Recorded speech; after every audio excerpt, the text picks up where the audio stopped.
바울은 그 로마군의 요새에 그 어둡고 차가운 감방에 갇혀 있었습니다. 그 사이 유대인 40여 명이 그 바울을 죽이기 전에는 우리가 먹지도 않고 마시지도 않겠다라고 맹세하고 나섰습니다. 바울을 죽이려는 40여 명의 암살단이 결성된 것이었는데 그들은 당을 짓고 또 맹세하고 동맹까지 했다라고 되어 있습니다.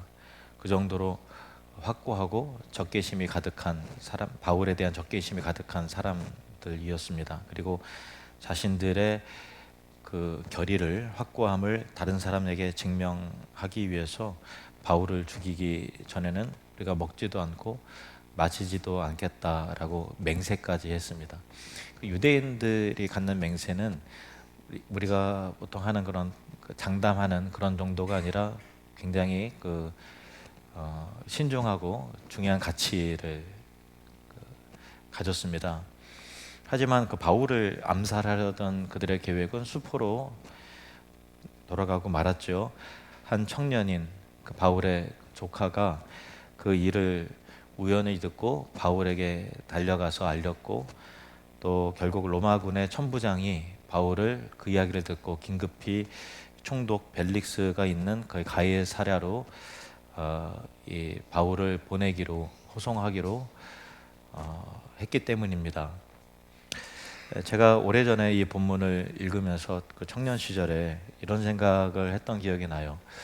그들이 먹지도 않고 마시지도 않겠다고 그 맹세까지 했는데 결국 우리가 바울을 그들이 못 죽인 것을 알잖아요. 그러면 그들이 결국 굶어 죽었을까? 그런 그 궁금함이 들더라고요. 아마 서로가 민망해하면서 이제 한두 사람이 몰래 먹고 또 우리도 같이 먹자. 그래서 이렇게 뭐 서로 먹고 마셨겠죠. 나중에는 물론 이제 뭐 하루 이틀 굶었겠지만 서로가 서로를 눈치 보면서 자기가 자기를 속된 말로 쪽팔려 하고 부끄러워하면서 음식을 먹고 허기진 배를 채웠을 것입니다.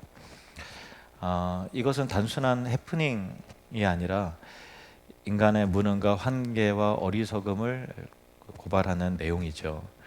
그들은 왜 바울을 죽이려고 맹세했는가? 그들은 겉보기에 아주 결연해 보이고 비장하고 강력해 보이지만 확고한 신념과 가치관을 가진 듯 하지만 실상은 잘못된 신념과 그 허망한 계획으로 가득 차 있었던 것이죠.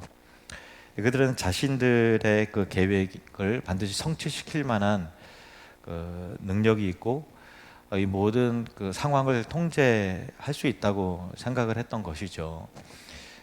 그렇지만 그들의 무능과 어리석음과 무력함이 드러나는 것은 하루도 채 걸리지 않았다라는 것입니다. 성경은 이 사건을 통해서 하나님과 그의 아들 그리스도를 알지 못하는, 즉 복음을 알지 못하는 이들이 가지고 있는 그릇된 심령과 어리석은 가치관이 무엇인지를 깨닫게 하고 있습니다. 어떤 사람들은 모든 것을 다 안다는 듯이 이렇게 호언장담하듯이 말하죠. 천국과 지옥이 어디 있어? 죽으면 끝이지. 죽으면 끝이야. 지옥 그게 있으면 뭐까짓 거 뭐 가면 될 거 아니야. 뭐 이런 식으로. 또 성경에서 말하는 것이 정말 사실이라면 내 손에 장을 지죠. 자신의 얕은 수준의 상식과 또 짧은 지식에 근거해서 자신의 무지와 어리석음을 깨닫지 못한 채 하는 말들입니다. 물론 어떤 이들은 좀 더 교양 있고 또 지성적이고 학식 있는 태도로 기독교 진리를 반박하면서 또 정중히 뭐 거절하는 사람도 있습니다. 결국은 어떻든 간에 자기가 알고 있는 것이 확실하다고 하는 어떤 자기 교만에 기인한 태도잖아요. 마지막 날에 그들은 자신의 한 말과 태도가 하나님 앞에서 얼마나 그것이 어리석었고 또 호언장담한 것에 대해서 그것이 얼마나 부끄러운 발언이었고 또 무지했던가 하는 것을 하나님 앞에서 결국은 깨닫게 될 것입니다. 이사야 2장 11절에서 12절 말씀 같이 읽습니다. 그날에 눈이 높은 자가 낮아지며 교만한 자가 굴복되고 여호와께서 홀로 높임을 받으시리라. 대저 만군의 여호와의 날이 모든 교만한 자와 거만한 자와 자고한 자에게 임하리니 그들이 낮아지리라. 복음이라는 것은 나의 어리석음과 능력의 연약함과 한계를 겸손히 인식하고 인정하는 데에서부터 시작이 됩니다. 인간은 하나님을 깨달아 알 만한 지식이 없고 또 추론해서 그 단태에 다다를 만한 지혜도 없습니다. 자신의 의와 행실로 스스로를 구원하며 상황을 바꾸어낼 만한 능력도 없고 분별할 만한 지혜, 또 어떤 겉으로 보여지는 것 안에 깊이 있는 뿌리 박힌 그것을 통찰해낼 만한 어떤 통찰력, 그리고 자신의 해야겠다라고 하는 의지를 지켜낼 만한 힘도 없음을 고백하는 데서 복음의 은혜가 시작이 됩니다. 주님을 만나기 위해서 가장 필요한 것은 자신의 한계와 무능을 주님의 십자가 앞에서 겸손히 무릎 꿇어 아뢰고 인정하는 것부터 복음의 은혜가 시작이 된다는 사실을 여러분 꼭 기억하시기 바랍니다. 회심 이전에 바울은 자신의 열심이 하나님을 위한 것이라고 생각을 했어요. 그래서 기독교 교회를 핍박하고 믿는 자들을 옥에 가두고 또 심지어는 죽이기까지 했던 그런 모든 열심은 주를 위한 것이 하나님을 위한 것이라고 생각을 했는데, 결국에 눈이 밝아져 깨닫게 되자 모든 일이 하나님과 그의 아들을 대적하는 것이었다라는 사실을 깨닫게 되었던 것이죠. 열정은 있었으나 방향 자체가 잘못된 것이라는 것을 진리 가운데 깨닫게 되었습니다. 베드로도 다른 사람은 다 주를 버릴지라도 자신만큼은 절대로 주님을 버리지 않고 떠나지 않을 것입니다 라고 호언장담했어요. 그 말은 베드로의 입장에서는 진심이었고 또 진실한 것이었습니다. 하지만 3번이나 주님을 부인하는 자신의 모습을 통해서 자기에게는 자신의 말도 자기의 진심도 지켜낼 만한 능력이 없다라는 것을 깨달은 이후에 성령 안에서 새롭게 변화를 받아 새로운 사도로서의 삶을 살게 되었다라는 것입니다. 자기 의가 꺾어지고 내가 무능하고 무능력한 존재라는 것을 인식한 이후에 은혜가 무엇인지를 알게 되었다라는 것입니다. 모세도 자신이 애굽의 왕자라고 하는 이 절대적인 정치적인 위치와 권력 그리고 힘으로 동족 이스라엘 백성들을 애굽의 그 노예 가운데서 억압된 그 환경 가운데서 건져내고 구원해낼 수 있으리라 생각을 했는데 그것은 착각이었던 것이죠. 그는 미디안 광야로 도망가서 40년간의 혹독한 낮아짐의 훈련을 받았고 그 모든 연단과 과정 이후에 하나님께서 모세를 불러내어서 비로소 사용하셨다라는 것은 여러분이 말씀을 통해 성경을 통해 익히 알고 있는 그런 내용일 것입니다.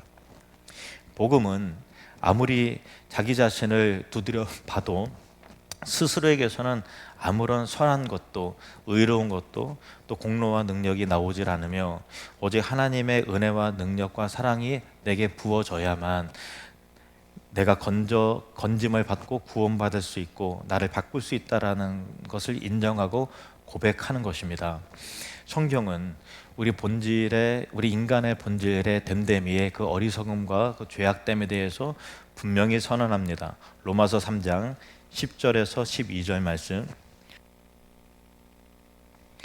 기록된 바 의인은 없나니 하나도 없으며 깨닫는 자도 없고 하나님을 찾는 자도 없고 다 치우쳐 함께 무익하게 되고 선을 행하는 자는 없나니 하나도 없도다. 또 이사야 64장 6절 함께 읽겠습니다. 무릇 우리는 다 부정한 자 같아서 우리의 의는 다 더러운 옷 같으며 우리는 다 잎사귀 같이 시들므로 우리의 죄악이 바람같이 우리를 몰아가나이다. 우리의 죄악이 바람같이 우리를 몰아가는데 그 몰아냄 속에서 버텨낼 사람이 없다라는 거예요. 그 정도로 우리는 무력한 자고 부정한 자고 의가 있어도 더러운 옷 같다라는 거죠.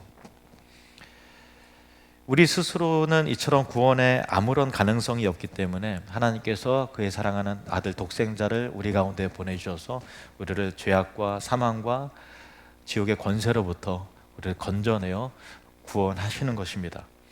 요한복음 3장 16절 하나님이 세상을 이처럼 사랑하사 독생자를 주셨으니 이는 그를 믿는 자마다 멸망하지 않고 영생을 얻게 하려 하심이라. 디도서 3장 5절 우리를 구원하시되 우리가 행한 바 의로운 행위로 말미암지 아니하고 오직 그의 긍휼하심을 따라 중생의 시선과 성령의 새롭게 하심으로 하셨나니. 에베소서 2장 8절에서 9절은 같이 읽죠. 시작. 너희는 그 은혜에 의하여 믿음으로 말미암아 구원을 받았으니 이것은 너희에게서 난 것이 아니요 하나님의 선물이라. 행위에서 난 것이 아니니 이는 누구든지 자랑하지 못하게 함이라. 아멘. 복음 앞에 겸손히 바르게 서시는, 겸손한 태도로 주님 앞에 서시는 은혜가 저와 여러분 모두에게 있기를 바랍니다. 한편 유대인 암살단의 바울 암살 모의를 전해들은 로마군의 천부장은 그날 밤 9시에 예루살렘에서 약 100km 떨어져 있는 로마의 총독부가 있는 이 가이사랴로 유대를 관할하는 총독 벨릭스에게로 바울을 극비리에 이제 호송하기로 합니다. 백부장들로 하여금 중무장한 보병 200명, 말탄 군인 기병 70명, 그리고 이 창병 200명을 동원하게 했습니다. 천부장이 그 한밤중에 470명의 군인들로 하여금 바울을 호위하게 한 것이었습니다. 천부장이 미결수 한 사람을 위해서 모든 사람들이 깊이 잠든 그 한밤중에 007 작전 펼치듯이 무려 470명의 군인들을 동원하고 또 이 미결수가 타고 갈 말까지 동원을 제공하면서 한 것은 정말 하나님의 신묘막측한 섭리가 아니라면 그 누구도 이와 같은 그 상황을 상상조차 하는 것이 불가능한 그런 일이죠. 천부장은 또 바울을 호송하는 군인들 편에 총독 벨릭스에게 편지를 써서 보내는데 미결수 바울에 대한 서면 보고서, 일종의 서면 보고서였습니다. 본문 26절에서 30절 말씀 보시면 글라우디오 루시아는, 이 천부장의 이름이 글라우디오 루시아라고 나오네요. 총독 벨릭스 가깝게 문안하나이다. 이 사람이 유대인들에게 잡혀 죽게 된 것을 내가 로마 사람인 줄 들어 알고 군대를 거느리고 가서 구원하여다가 유대인들이 무슨 일로 그를 고발하는지 알고자 하여 그들의 공회로 데리고 내려갔더니 고발하는 것이 그들의 율법 문제에 관한 것뿐이요 한 가지도 죽이거나 결박할 사유가 없음을 발견하였나이다. 그러나 이 사람을 해하려는 관계가 있다고 누가 내게 알려주기로 곧 당신께로 보내며 또 고발하는 사람들도 당신 앞에서 그에 대하여 말하라 하였나이다 하였더라.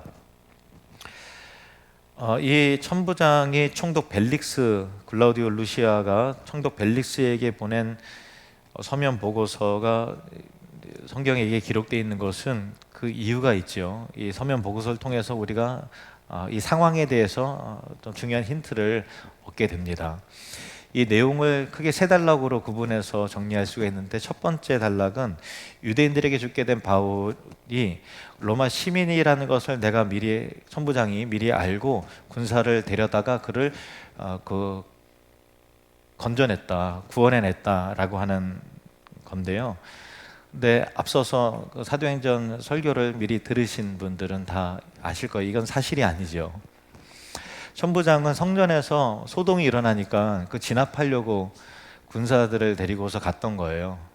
근데 유대인들이 난동을 부리는 정도가 지나치다 보니까 엄청난 흉악범이구나. 이 사람이 그 애굽에서 자객 4,000명을 거느리고 그 로마를 대적했던, 그리고 또 광야로 잠적했던 바로 그 애굽인 아닌가? 그래서 쇠사슬로 결박해서 끌고 갔던 거죠. 그리고 로마 바울을 채찍질해서 쉴터까지 매질을 하면서 뭔가 그 범죄 사실을 끌어내려고 그렇게 채찍질 하려던 찰나에 바울이 로마 시민임을 밝혔고, 로마 시민권자를 함부로 대하면 안 된다는 것을 알기 때문에 정식으로 바울이 고소 고발하면 굉장히 자기가 곤란해지는 상황이거든요. 그래서 사태 수습을 위해서 비로소 바울을 이제 보호하고 또 뭐 이렇게 하는 그런 과정이 있는 거예요. 그러니까 이 정직한 보고가 아니라 좀 이렇게 자기에게 유리한 쪽으로 그렇게 좀 거짓말을 섞어서 한 보고입니다. 그리고 두 번째 단락은 유대인들이 왜 바울을 고발하는지 알기 위해서 사내들인 공회를 소집했더니 그들의 율법에 관한 문제일 뿐 로마 제국의 법에 저촉되는 사안은 아니었다. 그러니까 로마 법에 따라서 그를 뭐 처벌할 내용은 사실은 아니다라고 하는 것은 사실 그대로의 보고였습니다. 그리고 세 번째 서신에 있는 내용의 부분은 바울에 대한 암살 모의가 알려져서 자신이 바울을 총독에 이송하면서 바울의 고발자에게도 총독에게 바울을 직접 고발하도록 했다라는 거예요. 그러니까 혐의가 이제 무죄라는 것을 총독이 알면 사실은 그냥 풀어줘도 되는 건데 굳이 총독에게 이걸 보냄을 통해서 자기가 한 일을 이렇게 좀 알려줌을 통해서 인정받으려고 하는 그런 내용이 있는 것이죠. 그리고 천부장이 편지를 쓰고 또 총독이 편지를 받던 시점에도 유대인들에게 직접 총독에 가서 고소고발해라라고 한 거는 그 시점이 서로 안 맞아요. 이것도 조금 이제 꾸며낸 것입니다. 사실 그대로는 아니죠. 완전 거짓말은 아닌데 시점에 있어서는 진실되지 못하다 그겁니다. 그러니까 천부장 글라우디오 루시아의 이 서면 보고서를 통해서 알게 되는 것은 그가 총독 벨릭스에게 자신이 한 일에 대해서 좀 과장해서 부풀려서 이만큼 내가 공을 세웠고 이 로마 시민을 보호하기 위해서 최대한 노력을 했다 하는 것을 칭찬받고 인정받고 싶어 한다는 심리를 우리는 엿보게 되는 것입니다. 그러니까 자기가 한 일에 대해서 불리한 것은 감추고 또 이로운 것은 거짓말을 적당히 포장해서 대단한 일을 한 것처럼 부풀리고 그리고 뭐 최선을 다했다. 로마 유대인들의 심기 건드리지 않도록 노력했으니 총독이 나를 이 정도의 그 노력한 나를 좀 인정해 달라라고 하는 어떤 정치적인 욕구가 그 서신에 드러나 있는 것입니다. 그러니까 글라우디오 루시아의 정치적인 계산과 실익, 로마 시민인 바울을 내가 미리 알고 건져냈고 그를 보호했다는 것을 과장되이 보고함을 통해서 벨릭스 총독에게 인정받고 점수를 얻어서 뭔가 출세를 하고 싶어하는 이 정치인들이 의뢰의 그 마음에 품고 있는 세속적인 그 욕망 그런 것을 이제 엿보게 되는 것이죠. 특별히 악했다라기보다도 그냥 그렇다. 천부장이 그랬다라는 거예요. 그러니까 천부장이 바울이 말하는 복음에 관심이 있는 것도 아니고 하나님에 대해서 궁금히 여기는 것도 아니고 하나님의 뜻도 관심이 없어요. 그저 정치적인 실익에 따라서 자신의 출세에 대한 욕망으로 움직여갈 뿐이죠. 그럼에도 불구하고 하나님은 그를 통해서 바울을 로마군 470명의 호위를 받게 하면서 바울을 죽이려고 하는 그 사람의 손아귀로부터 또 예루살렘으로부터 그를 빼내어서 가이사랴까지 진입시키는 하나님의 특별한 보호하심이 섭리 가운데 있는 것이다 라는 것을 말씀을 드리는 것입니다. 미국 대통령으로 공화당 후보인 트럼프가 당선이 되었잖아요. 그의 도덕성에 대해서는 여전히 이제 의문이 있고 그가 장로교에서 세례를 받았다는데 과연 진짜 진짜 신앙으로 세례를 받은 것인가, 정말 거듭난 그리스도인인가 하는 것도 사실은 잘 모릅니다. 하지만 그의 신앙의 진실성 여부와 상관없이 그가 행하는 정치적인 정책과 행보와 또 지난 대통령이었을 때 행했던 그런 것들은 미국 내에서는 분명히 친기독교적인 부분이 있는 것입니다. 예를 들면 동성애 행사를 이제 거부하고 또 성소수자를 지나치게 옹호하고 배려해서 다수를 좀 불리하게 만드는 관련 정책들을 폐지하고 또 낙태 반대, 또 기독교적 가치 회복을 지향하고 있습니다. 네, 미국 민주당이 집권할 때는 이제 메리 크리스마스라는 말을 이제 공식적으로 자리에서는 사용하지 못하도록 해서 왠지 메리 크리스마스 하는 것은 왠지 좀 이렇게 암묵적으로 사용하지 못하도록 그렇게 하는 분위기였다면은 기독교적인 인사말을 자유롭게 사용할 수 있도록 이제 허용되는 것이죠. 이게 말 하나의 차이가 어떤 차이가 있는가 하면은 기독적인 가치와 문화를 자유롭게 표현할 수 있도록 허용됐다라는 것 자체가 어떤 기류가 바뀌었다라는 것을 의미하기 때문에 이것은 단순히 메리 크리스마스 이 한마디 정도가 아니라 미국 신앙인으로서 내 신앙을 자유롭게 표현해낼 수 있다라고 하는 것에 대해서 자유가 보장됐다. 그것에 누구 눈치를 보지 않아도 된다라는 것은 굉장히 중요한 가치와 의미를 갖습니다. 그리고 기독교 사립학교에 대해서 정부 지원을 확대하고 기독교 방송사에 대한 성장 지원이 있고 성경적 가치를 바탕으로 미국 문화를 친기독교적으로 전환하려는 행보가 있습니다. 그리고 또 지난 임기 시절에 이스라엘 미국 대사관을 텔아비브에서 예루살렘으로 옮긴 것도 그렇죠. 이러한 것이 그가 정말로 성경적 가치관과 신념을 가지고 있어서 그렇게 하는 것인지, 아니면 단순히 세속 정치인으로서 자기의 욕망을 실현하는데 기독교인들의 표와 환심과 표를 얻어서 그것을 쌓아감을 통해서 자기에게 유리한 쪽으로 그것을 이용하려고 하는지는 잘 알 수는 없죠. 그러나 하나님이 오늘 본문에서처럼 트럼프를 사용해서 미국의 교회를 보호하고 기독교적인 가치를 지켜낼 수 있도록 하게 하신다라고 하는 그 흐름이 있다는 것은 우리가 분명히 확인하고 인정할 필요가 있는 것이죠. 그가 신실한 사람이다, 그의 믿음의 사람이다, 공화당이 옳다, 그 얘기를 하는 게 아니라 하나님은 어떤 순수하지 못한 동기를 할지라도 하나님께서 이루어내시는 일들이 있다라는 것입니다. 오늘 본문도 그와 비슷한 내용인 것이죠. 하나님은 바울을 유대인들의 탄압과 위협으로부터 보호하고 그가 예루살렘에서 빠져나와서 가이사랴로 들어가고 그곳에도 복음을 위해서 로마로 나아갈 수 있도록 하기 위한 도구로, 안심하라, 내가 너와 함께 있어서 너를 이 예루살렘에서 나의 일을 증언한 것 같이 로마에서도 증언하여야 하리라 라고 말씀하신 그대로 행하시는 것을 보는 거죠. 그것을 복음을 위해서 로마로 나아갈 수 있도록 하기 위한 도구로 유대인들의 살해 음모, 또 바울의 조카 천부장 글라우디오 루시아의 정치적인 어떤 실속과 계산, 출세를 위한 욕망, 또 로마 제국의 막강한 군사력 등등을 사용하심을 통해서 하나님의 거룩한 뜻을 이루어 가신다라는 거예요. 그러니까 이 본문을 통해서 우리가 확인하게 되는 건, 하나님은 우주적인 하나님이요, 모든 왕들을, 또 제대와 권세와 이 나라를 통치하고 다스리는 진정한 왕이시고 진정한 주권자이시구나라는 것을 알게 되는 것입니다. 하나님의 구원의 섭리는 인간의 악함과 순수하지 못한 동기일지라도 세속적인 권력과 이 모든 것을 초월해서 제한받지 않고 섭리해 나가시는 만왕의 왕이신 것입니다. 잠언 21장 1절 말씀, 왕의 마음이 여호와의 손에 있음이 마치 봇물과 같아서 그가 임의로 인도하시느니라. 하나님이 권력자의 마음을 손에 쥐고 움직여 나가심을 통해서 마음대로 움직여 나가시면서 자신의 계획을 이루어 가신다는 의미예요. 그 방향에 있어서는 이게 하나님 뜻이 아닌 것 같은데 하지만 결국에는 하나님의 뜻이 반드시 성취된다는 것입니다. 요셉의 이야기를 통해서 잘 드러납니다. 야곱의 가족을 구원하셔서 그 70명의 가족이 한 거다인 이스라엘 민족으로 하나님께 만들어내시기 위해서 요셉을 애굽으로 먼저 보내십니다.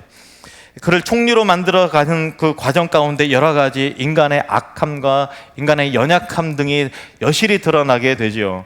야곱의 편애, 그리고 형들의 불같이 타오르는 시기심, 그리고 동생을 노예로 팔아넘기는 정말 무자비함, 그리고 성적인 유혹과 또 거절, 그로 인한 억울함, 또 캄캄한 지하 감옥 등등 참으로 어둡고 캄캄한 단어가 즐비합니다. 그러나 그 속에서 우리가 계속해서 말씀을 통해서 발견하게 되는 것은 하나님이 요셉과 그 가운데서 함께 하셨다라고 하는 것을 우리는 보게 되는 것입니다. 창세기 39장 2절 3절, 여호와께서 요셉과 함께 하심으로 그가 형통한 자가 되어 그의 주인 애굽 사람의 집에 있으니 그의 주인이 여호와께서 그와 함께 하심을 보며 또 여호와께서 그의 범사에 형통하게 하심을 보았더라. 하나님이 요셉과 함께 하시니 이 놀랍고 단순한 묘사는 요셉을 두르고 있는 그 답답하고 억울하고 어두운 단어들마저도 하나님의 구원과 영광을 위한 퍼즐 조각이 되어 맞춰지더라 라는 것입니다. 이것을 깨달은 요셉이 나중에 다음과 같이 형제들에게 고백을 합니다. 창세기 50장 20절 말씀 같이 읽겠습니다. 시작. 당신들은 나를 해하려 하였으나 하나님은 그것을 선으로 바꾸사 오늘과 같이 많은 백성의 생명을 구원하게 하시려 하셨나니. 바울도 마찬가지입니다. 바울을 지금 두르고 있는 단어들은 참 절망적이고 어둡지 않습니까? 거짓 모함, 동료들은 다 뿔뿔이 흩어지고 고립됐습니다. 폭력당하고 쇠사슬로 결박당하고 어두운 감옥, 고독, 고립, 난동, 또 사내들인의 위협, 또 살해, 암살단 조직, 정치적인 계산과 욕망, 순수하지 못한 동기. 그러나 그 가운데서 주님은 바울과 함께 하심으로 그의 옆에 서서 말씀하시되 바울아 안심하고 담대하라 하시는 것입니다. 그러니 그 모든 어두운 상황의 단어들조차, 정말 바울을 짓누르는 어둡고 캄캄한 환경조차 하나님이 그 가운데 함께 하시니 구원과 복음과 영광의 아름다운 퍼즐 조각으로 맞춰지더라는 것입니다. 그것이 여러분의 삶 가운데 일어나는 일들입니다. 오늘 말씀은 두 가지로 교훈될 수 있습니다. 첫 번째, 먹지도 마시지도 않겠다고, 바울을 죽이기는 우리가 먹지도 마시지도 않겠다라고 헛맹세했던 유대인 암살단의 모습은 복음 밖에 있는 우리 모든 사람의 교만과 무능과 어리석음을 반영하고 있습니다. 함부로 장담하고 지옥이 어디 있어? 천국에서 하나님 봤어? 함부로 말을 하는 것입니다.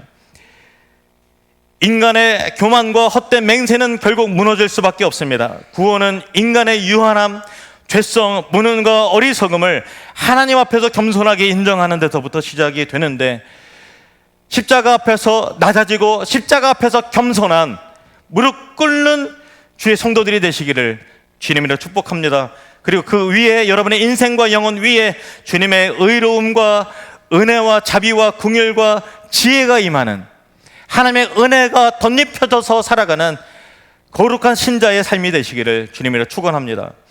두 번째입니다. 하나님은 바울을 보호하시기 위해서 천부장의 세속적인 계산, 정치인들이면 권력자라면 을에 있을 법한 그런 욕망들, 그런 야심까지도 사용을 하십니다. 바울을 가이사랴로 인도하기 위해서 470명의 무장된 로마 군사를 동원하기도 하셨습니다. 하나님은 결코 제한받지 않으십니다. 하나님께서 설정하시는 목적지에 다다를 때까지 여러분의 인생을 그렇게 신묘막측한 은혜로 인도하실 줄로 믿습니다. 기가 막힌 하나님의 섭리와 보호하심과 은혜가 여러분에게 있음을 기억하며, 맞춰지지 않는 퍼즐 조각, 왜 이렇게 어렵고 힘든 단어가 내 인생에는 겹겹이 쌓였는가라는 것들이 회의적으로 느껴지고 두렵고 떨림으로 느껴질 수도 있지만, 때로는 공포스럽기도 하고 고립되고 답답하기도 하지만, 하나님의 손길 안에 그 모든 것이 아름답게 완성되리라 라고 하는 신앙과 신뢰의 눈으로 여러분의 삶을 통찰해내시는 비전의 사람, 믿음의 사람들이 되시기를, 그래서 오직 믿음으로, 오직 담대함으로 살아가는 위대한 하나님의 사람들이 되시기를 주님의 이름으로 축원합니다.